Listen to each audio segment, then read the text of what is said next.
kasih. Anda masih bersama kami, Lembaga Penyiaran Publik Lokal 90,1 RGR FM, Radio Pelopor di Tulungagung. Mari kita ikuti acara berikutnya. Radio adalah media pemersatu bangsa. Ayo dengar radio, satu suara berjuta telinga. Saya Joko Widodo, Presiden Republik Indonesia. Teman Anda di segala suasana, Tulungagung 90,1 RGR FM. Memang kita sudah jenuh karena pandemi ini membelenggu dunia, mengekang silaturahmi kita. Tapi sampai ini usai, yang masih berkerumun tanpa protokol kesehatan, apa akan terus bersikap abai? Yang masih kumpul keluarga, jangan sampai kumpulkan virusnya. Yang masih nongkrong asik, jangan sampai pulang bawa penyakit. Yang masih harus berangkat kerja, jangan sampai bawa pulang virusnya. Dan yang masih abai, jangan sampai orang tuamu yang menuai. Waspadai klaster penyebaran COVID-19 di lingkungan terdekat. Selalu pakai masker, jaga jarak, cuci tangan, dan siap divaksinasi. Pesan ini dipersembahkan oleh Kominfo dan Komite Penanganan COVID-19 dan Pemulihan Ekonomi Nasional, serta Indonesia Persada ID untuk menyiarkan baik. Belajar di rumah lebih mudah dengan belajar bareng lewat radio. Ayo belajar bareng lewat radio. Hari Senin sampai Sabtu jam 9 pagi. Hanya di 90,1 RGR FM Radio Pelopor Tulungagung. Belajar bareng lewat radio kerjasama Diskominfo Kabupaten Tulungagung, Dinas Pendidikan Kabupaten Tulungagung, PGRI Kabupaten Tulungagung, dan 90,1 RGR FM Tulungagung. Teman Anda di segala suasana, Tulungagung 90,1 RGR FM. Assalamualaikum warahmatullahi wabarakatuh. Salam bahagia dan sejahtera untuk kita semua. Selamat berjumpa kembali masih dalam acara yang sama, Kelas Mengajar, yang disiarkan melalui 90,1 RGR FM Radio Guyub Rukun, Radio Pelopor di Tulungagung. Bersama kami selama 1 jam ke depan, belajar semakin menyenangkan. Acara ini terselenggara atas kerjasama antara PGRI Kabupaten Tulungagung, Dinas Pendidikan Pemuda dan Olahraga Kabupaten Tulungagung, dan Diskominfo Kabupaten Tulungagung. Selamat mengikuti. Selamat pagi, dan apa kabar anak-anak hebatku di rumah? Selamat pagi juga untuk Bapak Ibu yang selalu sabar mendampingi putra-putrinya. Mudah-mudahan kita semua selalu sehat dan tetap semangat dalam belajar. Jangan lupa, dimanapun kita berada, harus tetap memperhatikan protokol kesehatan dengan menerapkan 5M. Semoga dengan menerapkan 5M, kita bangsa Indonesia selalu mendapatkan keselamatan dan kesehatan. Anak-anak hebatku di rumah, sudah siapkah belajar pada pagi ini? Baiklah, mari kita mulai belajar dengan penuh semangat. Pada hari ini, Sabtu, tanggal 27 Februari 2021, bersama saya, Ibu Tati Rini, kita akan mempelajari tematik kelas 6, tema 8 Bumiku, subtema 1, perbedaan waktu dan pengaruhnya. Mengawali pembelajaran, marilah kita berdoa menurut agama dan kepercayaan kita masing-masing. Dengan harapan ilmu yang kita dapat mudah-mudahan bisa bermanfaat. Berdoa disilahkan. Berdoa selesai. Baiklah, mari kita mulai pembelajaran 1. Anak-anak, ketika pagi hari, saat kita membuka jendela, kita melihat cahaya di langit. Cahaya itu tandanya matahari telah terbit. Saat makan siang, matahari berada tampak tinggi. Dan saat makan malam, matahari tidak tampak sama sekali. Pasti banyak pertanyaan di hati kalian. Mengapa ada siang dan malam? Apakah matahari itu bergerak sehingga ia terbit dan tenggelam? Sebenarnya bumi atau matahari yang bergerak? Nah, agar kalian bisa menjawab pertanyaan-pertanyaan tersebut, mari kita cari informasi yang lebih terperinci tentang terjadinya siang dan malam. Nah, sekarang kalian perhatikan, di sini ada buket. Coba, siapa yang tahu apa itu buket? Iya, buket adalah buku kecil yang isinya tentang informasi penting. Judul buket yang ada di sini adalah terjadinya siang dan malam. Sekarang, kalian perkirakan informasi penting apa yang ada di dalam buket tersebut? Iya, bagus sekali. Mari kita bahas bersama-sama. Informasi penting yang ada di buket yang berjudul terjadinya siang dan malam. Yang pertama, adanya siang dan malam. Yang kedua, penyebab terjadinya siang dan malam. 3. Kapan bumi mengalami siang? 4.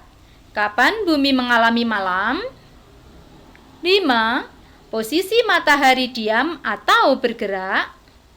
6. Posisi bumi diam atau bergerak? 7. Kegiatan yang bisa kita lakukan pada siang hari. Dan kegiatan yang bisa kita lakukan pada malam hari.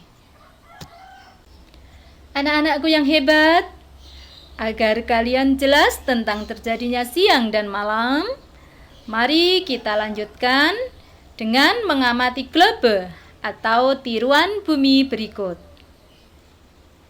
Di tengah-tengah globe ada garis khayal dari kutub utara atau atas ke kutub selatan atau bawah. Garis itu diumpamakan poros atau sumbu bumi. Coba kalian amati arah anak panah yang ada pada globe itu. Sekarang kalian bayangkan, globe atau tiruan bumi tersebut berputar pada poros atau sumbunya searah anak panah. Bumi bergerak. Gerakannya seperti permainan gangsing. Bumi bergerak mengelilingi garis khayal yang disebut sumbu. Gerakan bumi mengelilingi sumbu atau poros disebut rotasi bumi. Pada saat bumi berotasi, pada pagi hari matahari tampak muncul di sebelah timur dan pada sore hari tenggelam di sebelah barat. Mengapa gerak matahari dikatakan semu? Tentu kalian tahu bahwa gerak tersebut bukanlah gerak matahari yang sesungguhnya. Peristiwa itu terjadi karena adanya perputaran bumi pada porosnya dari barat ke timur. Gerak bumi itulah yang menyebabkan matahari seolah-olah bergerak dari timur ke barat. Anak-anak, mari kita lanjutkan dengan bersimulasi tentang gerak semu. Langkah-langkahnya adalah: anggaplah kamu sebagai A dan temanmu sebagai B. Perhatikan gambar dan berdirilah sesuai dengan posisi yang ditunjukkan oleh gambar. Kemudian A menutup mata dan berdiri tetap pada posisinya. B berjalan maju 1 meter.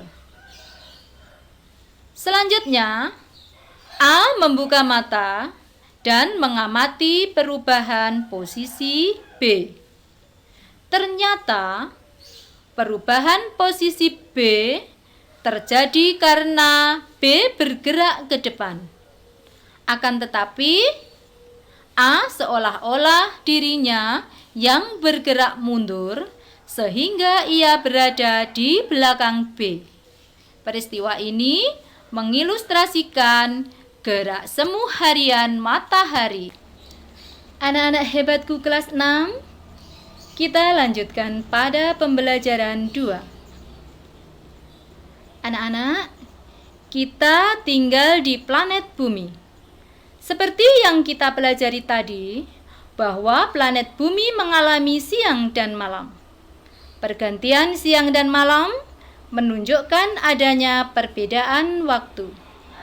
Sekarang, Ibu mau bertanya, pernahkah kalian bepergian ke suatu tempat yang memiliki perbedaan waktu dengan tempat kita? Kira-kira, apa penyebab perbedaan waktu tersebut? Dan apa pengaruhnya bagi kita? Mari kita pelajari bersama-sama. Sekarang kalian amati globe berikut. Amati bentuk perputarannya. Setelah itu, amati pula garis yang melintang dan garis yang membujur. Kira-kira, informasi penting apa yang kalian dapat? Iya, pintar sekali. Sekarang kita bahas bersama-sama. Informasi penting setelah kita mengamati globe, yang pertama adalah waktu yang dibutuhkan oleh bumi untuk berputar. Bumi kita berputar membentuk lingkaran 360 derajat dan membutuhkan waktu 24 jam untuk satu kali putaran. Nah, anak-anak, sekarang informasi penting yang kedua adalah garis khayal horizontal atau mendatar yang melingkari bumi dinamakan garis lintang. Garis lintang yang berada di belahan bumi utara dinamakan lintang utara atau LU. Sedangkan yang berada di belahan selatan dinamakan lintang selatan atau LS. Garis lintang digunakan sebagai pedoman untuk pembagian wilayah iklim. Kita lanjutkan anak-anak. Garis khayal vertikal atau membujur dinamakan garis bujur. Garis bujur ini membelah bumi menjadi belahan barat dan belahan timur. Garis bujur yang terletak di belahan barat disebut bujur barat atau BB. Sedangkan yang terletak di belahan timur disebut bujur timur atau BT. Garis bujur digunakan sebagai pedoman untuk pembagian wilayah waktu. Garis bujur barat atau BB dan garis bujur timur atau BT berhimpi di garis 0 derajat. Garis ini melalui Greenwich Observatory di kota London, negara Inggris. Oleh karenanya, kota itu ditetapkan sebagai penentu waktu internasional. Saat berotasi 1 derajat, maka bumi membutuhkan waktu 4 menit. Apabila berputar 15 derajat, bumi membutuhkan waktu 1 jam. Berdasarkan perhitungan itulah, setiap tempat di muka bumi yang mempunyai selisih garis bujur 15 derajat akan mempunyai perbedaan waktu 1 jam. Contohnya, negara kita Indonesia. Letak astronomis Indonesia berada di antara 6 derajat LU sampai 11 derajat LS dan 95 derajat BT sampai 141 BT. Itu berarti Indonesia terbagi menjadi 3 daerah waktu. Anak-anak, mari kita amati peta pembagian waktu di Indonesia. Pada peta, terlihat bahwa pembagian waktu di Indonesia dibagi menjadi 3. Yang pertama adalah waktu Indonesia Barat. Wilayahnya meliputi Pulau Sumatera, Jawa, Madura, Kalimantan Tengah, dan Kalimantan Barat. Wilayah ini memiliki selisih waktu ditambah 7 jam terhadap GMT atau Greenwich Mean Time. Yang kedua, waktu Indonesia Tengah. Wilayahnya meliputi Pulau Bali, Nusa Tenggara Barat, dan Nusa Tenggara Timur, Pulau Sulawesi, dan pulau-pulau sekitarnya. Wilayah ini memiliki selisih waktu ditambah 8 jam terhadap GMT.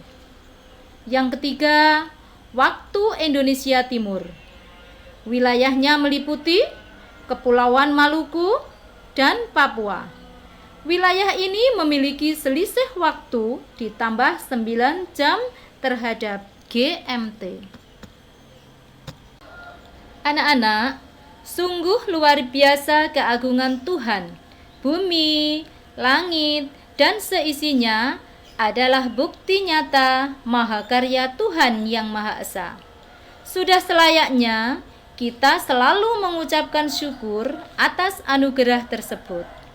Alam raya ciptaan Tuhan sungguh mengagumkan. Rasa kagum manusia terhadap ciptaan Tuhan dapat diungkapkan melalui berbagai cara. Salah satunya adalah melalui lagu. Ingatkah kalian tentang interval nada?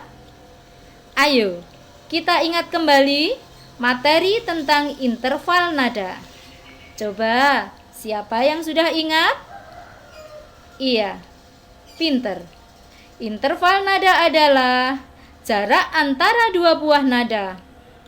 Interval nada dibagi menjadi 2. Yang pertama, interval harmonis adalah jika 2 buah nada tersebut dimainkan secara bersama-sama. Yang kedua, interval melodis adalah jika 2 buah nada tersebut dimainkan satu nada, kemudian disusul dengan nada yang lain secara berurutan.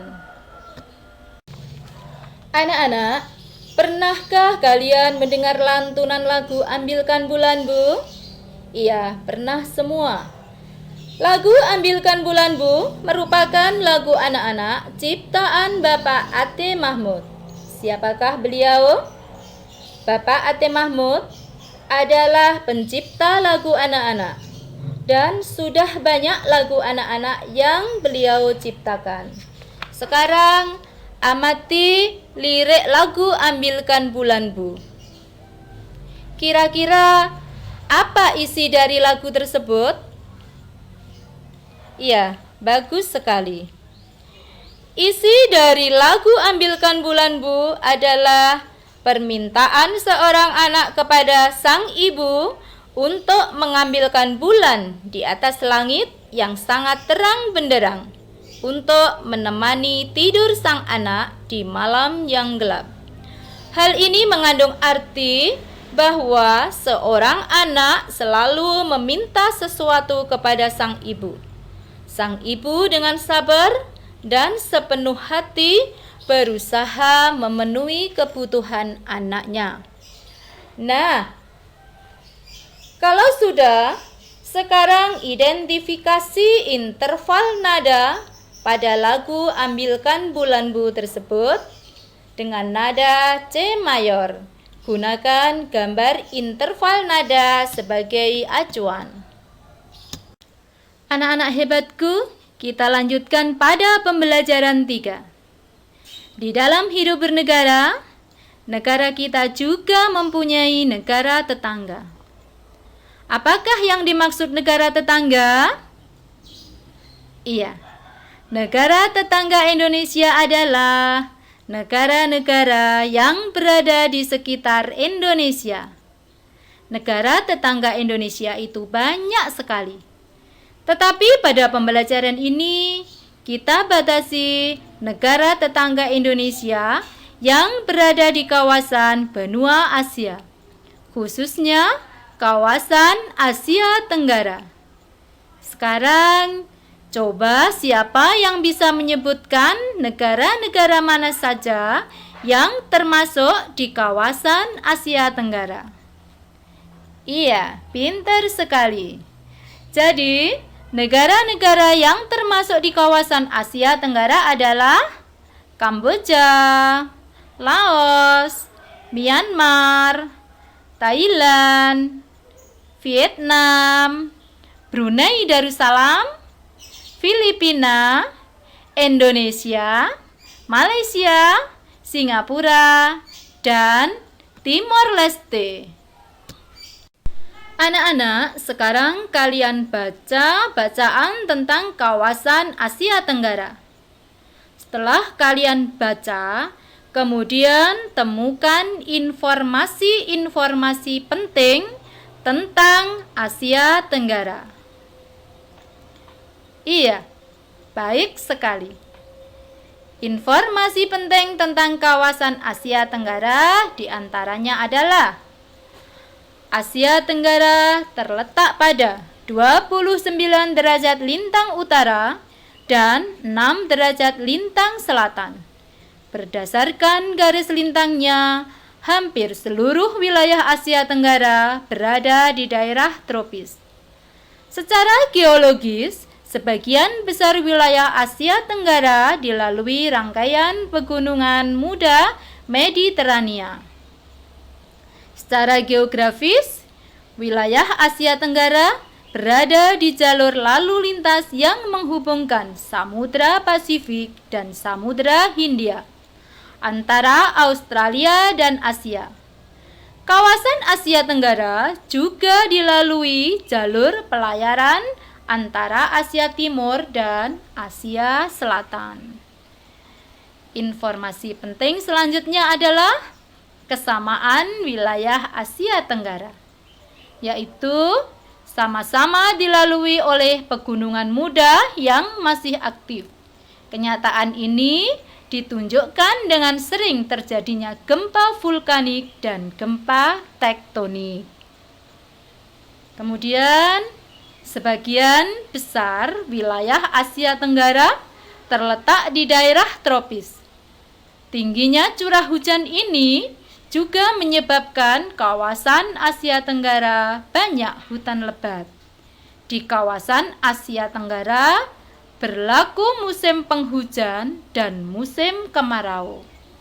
Curah hujan yang lebat menjadikan wilayah ini menjadi Anak-anak hebatku, salah satu negara tetangga yang terdekat dengan Indonesia adalah Singapura. Mari kita pelajari lebih lanjut tentang negara Singapura. Luas negara Singapura adalah 622 km persegi. Kelompok etnis Tionghoa ini adalah yang terbesar, kemudian Melayu dan India. Bahasa Melayu, Cina, Tamil, dan Inggris. Agama Tao ini adalah agama yang terbesar, kemudian agama Buddha, Islam, dan Kristen. Lagu kebangsaan, Majulah Singapura. Pemerintahan, Republik, Kepala Negara, Presiden, Kepala Pemerintahan, Perdana Menteri, mata uang, dolar Singapura.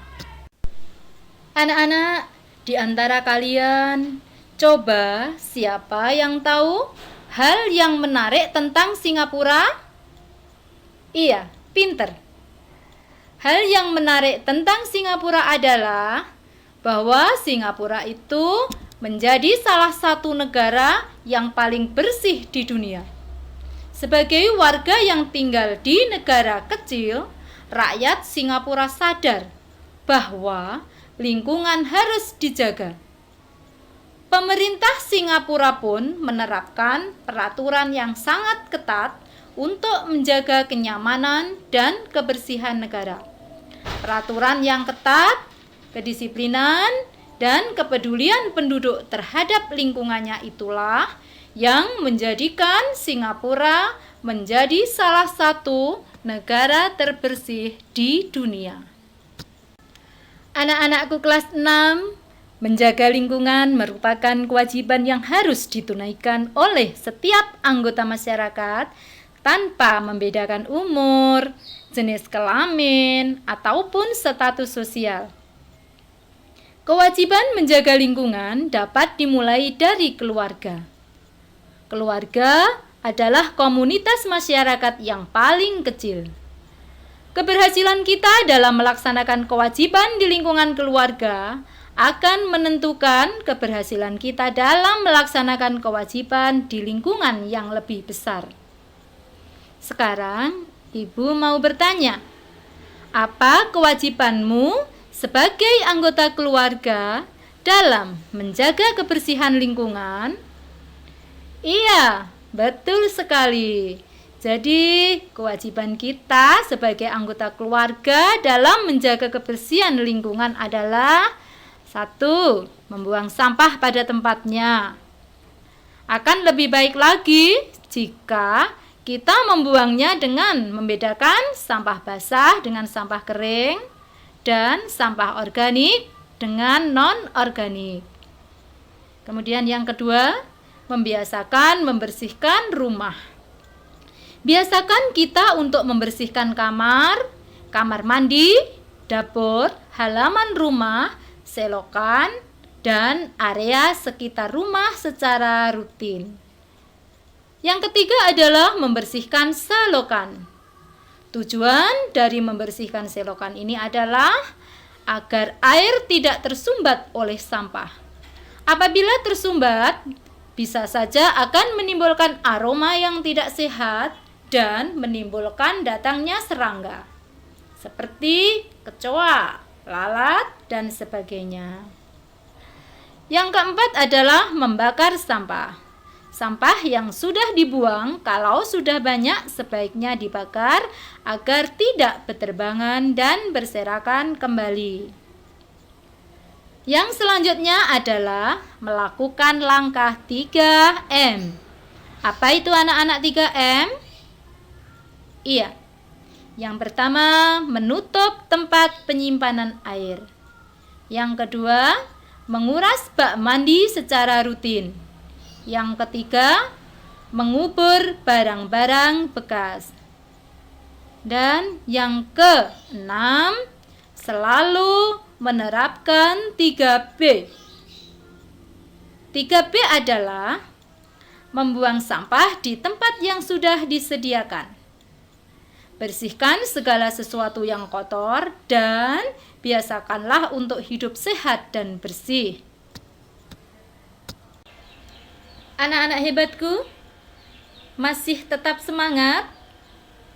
Baiklah, kita lanjutkan pada pembelajaran 4. Anak-anak, kalau kita menonton berita di televisi, mendengarkan radio, melihat internet, atau membaca koran dan majalah, di luar sana ternyata masih banyak anak-anak yang putus sekolah. Banyak sekali penyebabnya. Yang jelas, kita sangat beruntung dibandingkan dengan mereka. Untuk itu, sebagai seorang pelajar, kita harus melaksanakan kewajiban dengan baik. Coba, siapa yang tahu kewajiban pelajar? Iya, bagus sekali. Kewajiban seorang pelajar adalah 1. Wajib menghormati guru dan staf pendidik. Artinya, siswa harus berperilaku serta berkata yang baik kepada guru dan staf pendidik. Selain itu, siswa juga harus menghormati teman, kakak kelas, dan adik kelas.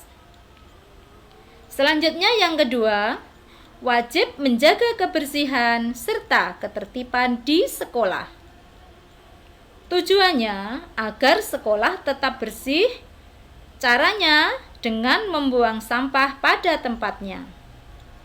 Kemudian yang ketiga, wajib menaati peraturan yang berlaku di area sekolah agar ketertiban di area sekolah tetap terjaga.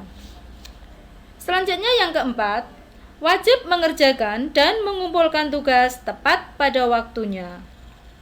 Kewajiban sebagai siswa di bidang pendidikan adalah mengerjakan serta mengumpulkan tugas tepat pada waktunya.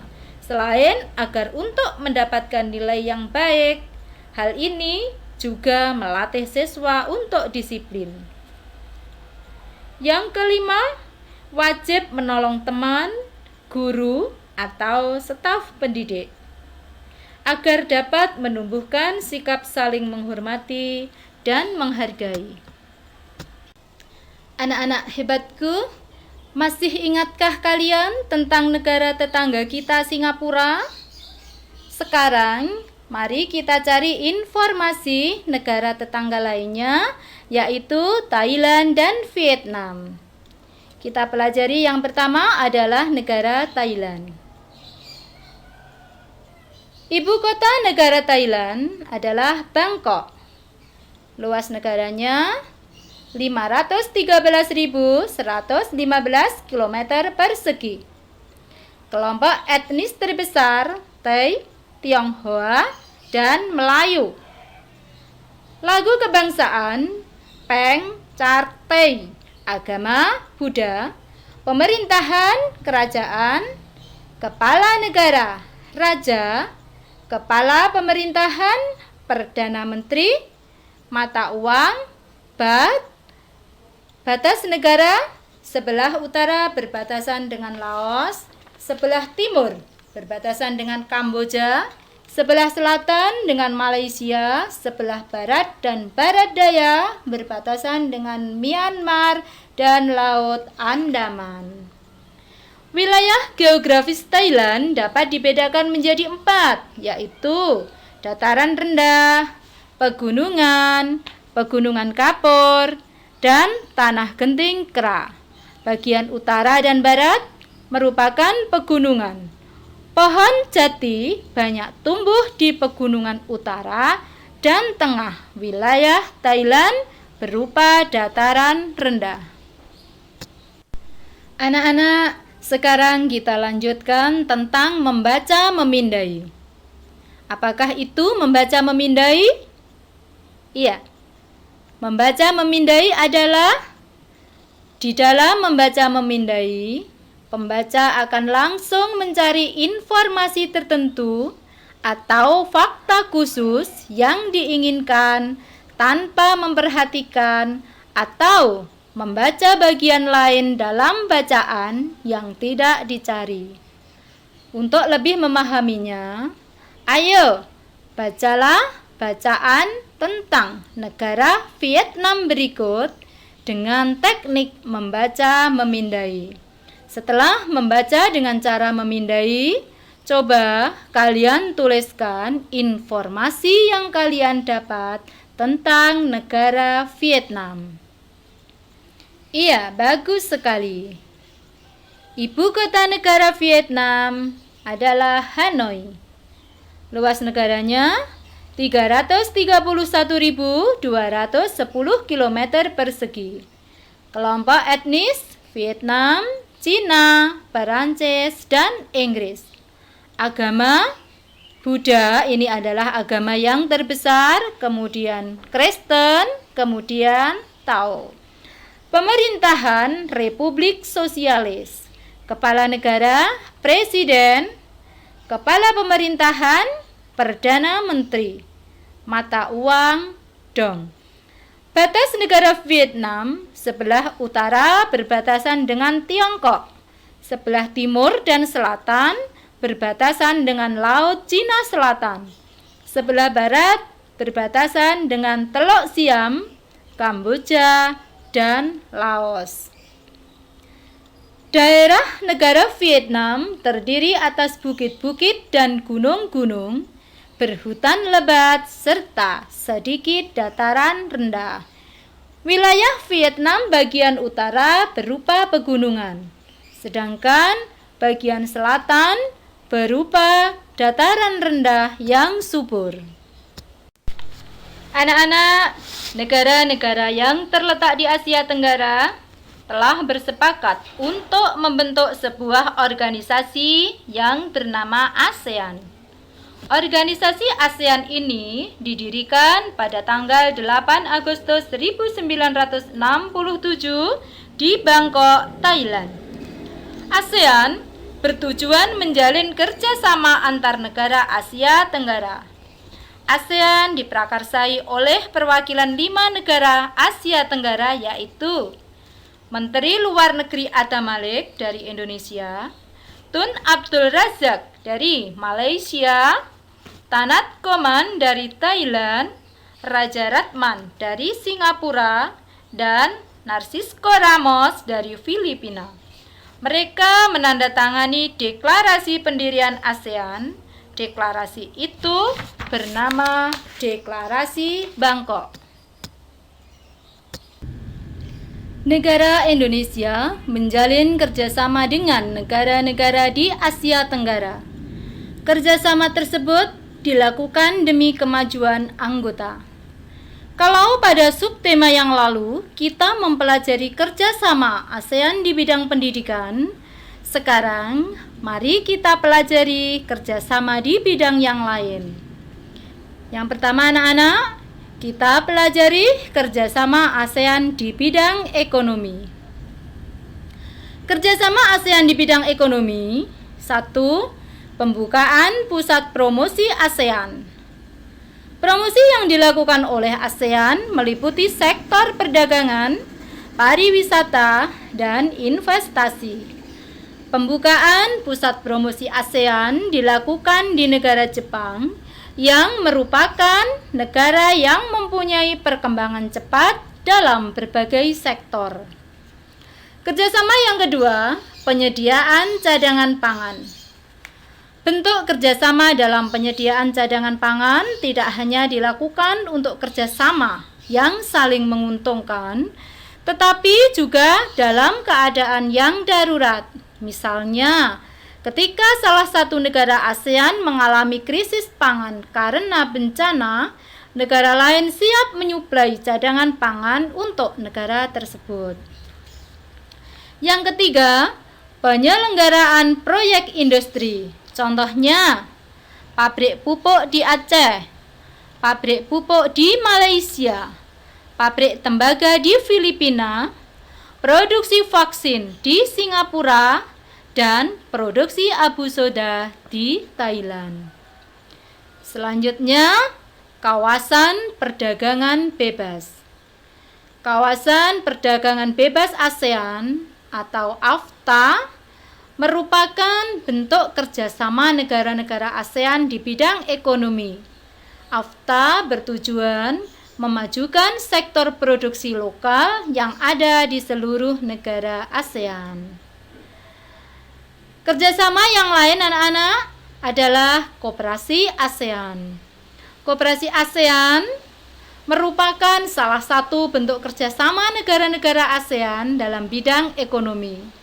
Tujuannya, keinginan untuk mengokohkan organisasinya sebagai sebuah gerakan koperasi yang menopang perekonomian di Asia Tenggara. Kita lanjutkan kerjasama ASEAN di bidang politik. Yang pertama adalah ASEAN Defense Minister Meeting. Adalah bentuk kerjasama di bidang politik yang merupakan pertemuan rutin Menteri Keamanan negara-negara anggota ASEAN untuk membahas kerjasama dan diplomasi politik dalam bidang pertahanan dan keamanan negara ASEAN. Yang kedua, pengiriman duta dan konsulat. Merupakan langkah yang dilakukan agar wakil negara selalu ada dalam menjalankan fungsi dan perannya sebagai bagian dari ASEAN. Yang ketiga, perjanjian ekstradisi ASEAN adalah bentuk kerjasama bidang politik dalam menangani tersangka kejahatan yang melarikan diri ke kawasan negara-negara di ASEAN. Kemudian, perjanjian kawasan bebas nuklir merupakan kerjasama negara-negara ASEAN di bidang politik mengenai pelanggaran, perancangan, dan pembuatan senjata nuklir. Selanjutnya adalah perjanjian kawasan damai, bebas, dan netral. Perjanjian kawasan damai, bebas, dan netral merupakan kerjasama negara-negara di ASEAN untuk menjaga setiap negara agar tetap damai.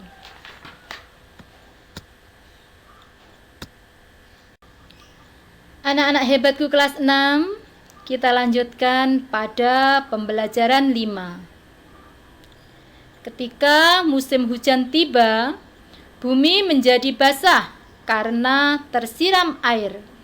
Tanaman mulai segar kembali. Para petani mulai menanam padi di sawah. Cuaca yang semula panas menjadi sejuk. Musim hujan selalu dinantikan oleh banyak orang. Namun, ada kalanya musim hujan menyebabkan bencana. Agar lebih jelasnya kita tentang musim di dunia, mari kita amati gambar berikut. Nah, anak-anak, setelah kalian amati, selanjutnya kalian temukan fakta-fakta dari gambar tersebut. Iya, bagus sekali. Fakta-fakta yang didapat, di antaranya yang pertama, bumi membuat sebuah jalur atau orbit berbentuk elips saat mengelilingi matahari yang disebut revolusi. 2. Jalur atau orbit ini ditempuh dalam waktu 1 tahun untuk 1 putaran. 3. Selama setahun, belahan bumi utara dan belahan bumi selatan secara bergantian menghadap dan membelakangi matahari sehingga terjadi perbedaan musim.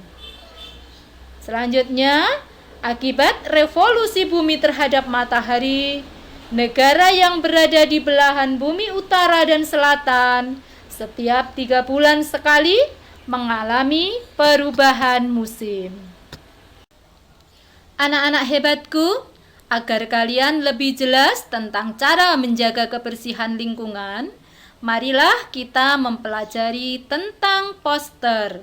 Sebelumnya, kita ingat dulu apakah arti poster. Poster adalah suatu media publikasi yang memadukan antara tulisan, gambar, atau kombinasi keduanya dengan tujuan untuk memberikan informasi kepada khalayak dan biasanya dipasang di tempat yang strategis. Nah, ini adalah contoh sebuah poster yang berisi kegiatan menjaga kebersihan lingkungan. Sekarang kita masuk ke materi revolusi bumi. Anak-anak, di antara kalian, siapakah yang tahu apa yang dimaksud dengan revolusi bumi? Iya, revolusi bumi adalah perputaran bumi mengelilingi matahari. Nah, ketika belahan bumi utara mengalami puncak musim panas, tempat-tempat di dekat kutub utara condong ke matahari, sehingga hampir sepanjang hari terang benderang. Sebaliknya, daerah-daerah dekat kutub selatan saat itu dalam keadaan gelap. Anak-anakku, ketika bumi berevolusi, menyebabkan matahari tampak bergeser ke arah belahan bumi utara dan selatan. Padahal sesungguhnya matahari tidak bergerak. Peristiwa ini disebut sebagai gerak semu tahunan matahari. Anak-anak, pernahkah kalian mendengarkan berita di radio atau melihat di televisi? Siapa yang membaca berita tersebut? Iya, reporter. Jadi, reporter adalah orang yang bertugas meliput berita di lapangan dan melaporkannya kepada publik. Laporan juga dapat berbentuk lisan yang disampaikan melalui media elektronik seperti radio dan televisi. Sekarang, carilah informasi tentang revolusi bumi dan dampaknya, kemudian kalian laporkan. Siapa yang sudah menemukan? Ya, pintar sekali. Jadi dampak revolusi bumi adalah yang pertama, perubahan musim. Pada umumnya kita mengenal 4 musim, yaitu musim panas, musim gugur, musim dingin, serta musim semi. Namun di Indonesia hanya terdapat 2 musim, yaitu musim kemarau dan musim hujan. Yang kedua, perbedaan lama siang dan malam. Perbedaan waktu lamanya siang dan malam ini terjadi karena akibat dan kombinasi antara revolusi bumi dan kemiringan sumbu bumi terhadap bidang ekliptika.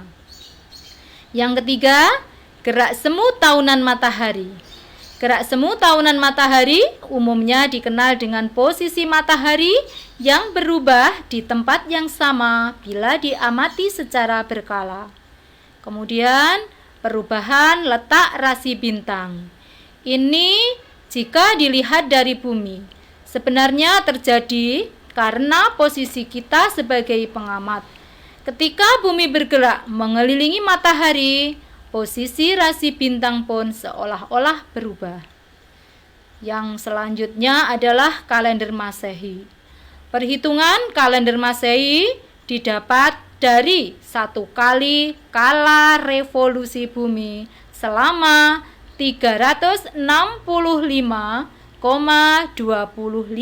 hari.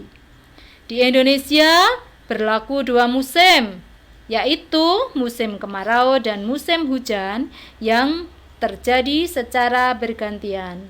Pergantian musim tersebut menyebabkan Indonesia memiliki ragam jenis buah-buahan yang berbuah sesuai dengan jadwalnya. Anak-anak, pemandangan di desa ketika musim buah terlihat indah sekali. Berikut ini ada sebuah lagu yang menceritakan tentang rasa kagum atas keadaan desa yang selalu dirindukan oleh Sang Pencipta. Judul lagu tersebut adalah Desaku yang Kucinta, ciptaan El Mane. Sekarang, marilah kita bersama-sama menyanyikan lagu Desaku yang Kucinta dengan hati riang dan gembira.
Iya, kalian sudah bisa menyanyikan lagu Desaku yang Kucinta. Pesan ibu, rajin-rajinlah berlatih agar suara kalian menjadi lebih bagus. Anak-anakku yang hebat, marilah kita lanjutkan ke pembelajaran 6. Kita masuk ke materi karangan non-fiksi. Apakah yang dimaksud dengan karangan non-fiksi? Iya, karangan non-fiksi adalah karangan yang dibuat berdasarkan fakta, realita, atau peristiwa yang benar-benar terjadi. Tulisan non-fiksi biasanya berbentuk tulisan ilmiah dan ilmiah populer, laporan artikel, skripsi, tesis, disertasi, makalah, dan sebagainya. Karangan non-fiksi dibagi menjadi 2, yaitu 1. Non-fiksi murni, berisi pengembangan berdasarkan data-data yang otentik. Yang kedua, non-fiksi kreatif, berawal dari data otentik, kemudian dikembangkan sesuai imajinasi penulisnya yang pada umumnya dalam bentuk novel, puisi, dan prosa. Anak-anak, menjaga kebersihan dan kesehatan adalah kewajiban kita semua. Apabila kita berada di sekolah, maka kewajiban kita adalah menjaga kebersihan dan kesehatan lingkungan sekolah. Coba perhatikan sebuah lagu yang berjudul Bersih dan Sehat, ciptaan A.T. Mahmud. Perhatikan juga isi dari lagu Bersih dan Sehat tersebut. Iya, kira-kira apa anak-anak? Iya, isi dari lagu tersebut adalah anjuran agar kita selalu menjaga kebersihan dan kesehatan lingkungan, agar hidup kita lebih sehat dan kerja pun menjadi lebih giat. Anak-anak, sebuah lagu itu pasti mempunyai pesan yang baik buat kita. Maka dari itu, kalian sering-seringlah bernyanyi agar kalian selalu ingat terhadap hal-hal yang baik yang harus kalian kerjakan. Nah, sebagai tugas kalian adalah kalian menyanyikan lagu yang berjudul Bersih dan Sehat dengan penuh semangat. Demikian tadi pembelajaran tematik kelas 6, tema 8 subtema 1. Mudah-mudahan bermanfaat untuk semuanya. Dan mudah-mudahan pula kita dapat berjumpa lagi pada hari Sabtu minggu depan. Terima kasih atas segala perhatiannya dan mohon maaf apabila ada kesalahan. Wassalamualaikum warahmatullahi wabarakatuh.